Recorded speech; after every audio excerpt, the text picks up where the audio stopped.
سارے مسئلے کا حل اس محنت کو بنایا ہے. جون سی نوعیت کا میرا تمہارا مسئلہ ہو، ہر مسئلے کا حل یہ محنت ہے. سارے فتنوں کا توڑ یہ دعوت ہے. ہم فتنوں کے پیچھے پڑ جاتے ہیں، یہ فتنہ یہ فتنہ یہ فتنہ. ہم تو کام میں لگے. بزرگوں کام فتنوں کا حل ہے. اللہ کی قسم ہم تم کریں گے بدنام ہوگے، اللہ کرے گا بدنام نہیں ہوگا. ہر فتنے کا حل. دیکھیں اللہ کے رسول صلی اللہ علیہ وسلم دنیا سے پردہ فرما گئے. کیسے فتنے بول پڑے بزرگ. ارتداد کا فتنہ، جھوٹے نبوت کے دعوے داروں کا فتنہ، زکوٰۃ کے انکار کا فتنہ. چاروں طرف فتنے ہی فتنے مدینے کے اطراف میں.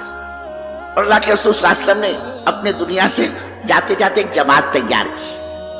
اس کی ترتیب بنی، اس کا تفقت ہوا، اس کا رخ طے ہوا، اس کا ذمہ دار طے ہوا. اور حضرت اسامہ رضی اللہ تعالیٰ عنہ کو اللہ کے رسول صلی اللہ علیہ وسلم نے جماعت کا ذمہ دار مقرر کیا، امیر مقرر کیا. جب جماعت تیار ہوئی، اب بس یہ روانہ ہونے کو، اور ادھر اللہ کے رسول صلی اللہ علیہ وسلم دنیا سے پردہ فرما گئے. اب بزرگوں آپ کا دنیا سے رخصت ہو جانا، صحابہ کی تو چیخیں نکل گئی. بعض روتے ہوئے جنگلوں کو نکل گئے، بعضوں نے ہاتھ اٹھا کے دعا کی، اے اللہ ہم اپنی ان آنکھوں سے رات دن تیرے نبی کا دیدار کرتے تھے، اے اللہ اب جب ہی دنیا کے اندر نہیں رہی آنکھیں، بنا ہی ہماری کس کام کی، ہم کو نہیں چاہیے، وہ اندھے ہو گئے. اور مدینے کا یہ حال بزرگوں، کسی کو کسی کا ہوش نہیں. ازواج مطہرات امہات المؤمنین، اللہ کے رسول صلی اللہ علیہ وسلم کی پاک بیویاں، اللہ کے رسول صلی اللہ علیہ وسلم کی بیٹیاں روتے روتے نڈھال پڑ گئے. حضرت عمر رضی اللہ تعالیٰ جیسے صحابی جلال میں آ گئے، رنگی تلوار لے کر کہنے لگے، کھڑے ہو گئے وہ، خبردار کو یہ کہے گا کہ اللہ کے رسول صلی اللہ علیہ وسلم دنیا سے پردہ فرما گئے، میں تو اپنی اس تلوار سے اس کی گردن مار دوں گا. کہ اللہ کے رسول دنیا سے پردہ فرما نہیں گئے، بلکہ آپ تو اپنے پروردگار سے ملاقات کے لیے گئے، جیسے موسیٰ علیہ السلام طور پر اپنے رب سے ملاقات کے لیے گئے. یہ حال حضرت عمر رضی اللہ تعالیٰ، ایک صدیق اکبر رضی اللہ تعالیٰ عجیب فراست کے مالک، اللہ نے بڑی فراست عطا فرمائی تھی.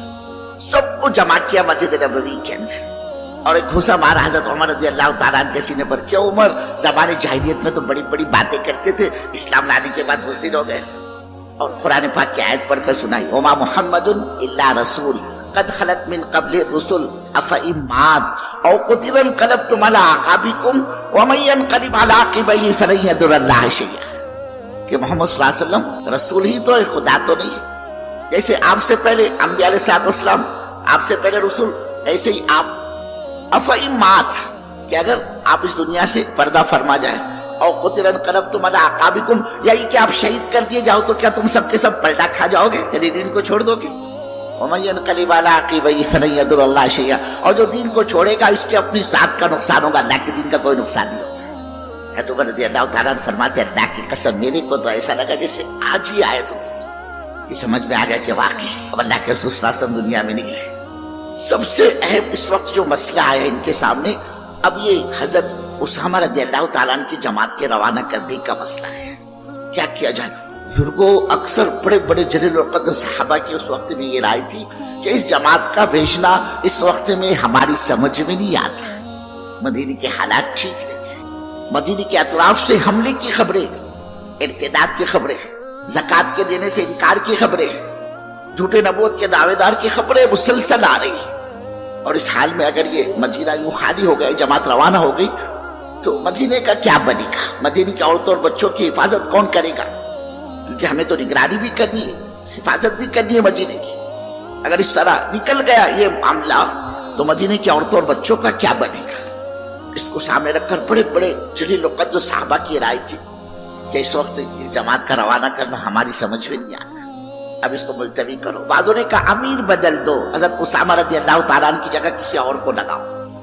ایک صدیق اکبر ہی تھے رضی اللہ تعالیٰ عنہ، انہوں نے فرمایا کہ جس جماعت کی روانگی اللہ کے رسول صلی اللہ علیہ وسلم نے اپنی حیات طیبہ میں طے فرما رکھی ہو، یہ ابو بکر کون ہوتا ہے اس کو روکنے والا؟ اور جس جماعت کا ذمہ دار اللہ کے رسول صلی اللہ علیہ وسلم نے اپنے حیات طیبہ میں حضرت اسامہ رضی اللہ تعالیٰ عنہ کو طے فرمایا ہو، یہ ابو بکر ان کو بدلنے والا ہوتا کون ہے؟ یہ جماعت تو ہر حال میں روانہ ہوگی. پھر چاہے تمہارے کہنے کے مطابق جب یہ جماعت روانہ ہو جائے، مدینہ مردوں سے خالی ہو جائے اور ہو جائے مدینے پر حملہ جیسے تم کہہ رہے ہو، یہاں تک کہ مدینے کی عورتوں اور بچوں کو بھی شہید کر دیا جائے. اللہ کے رسول صلی اللہ علیہ وسلم کی ازواج مطہرات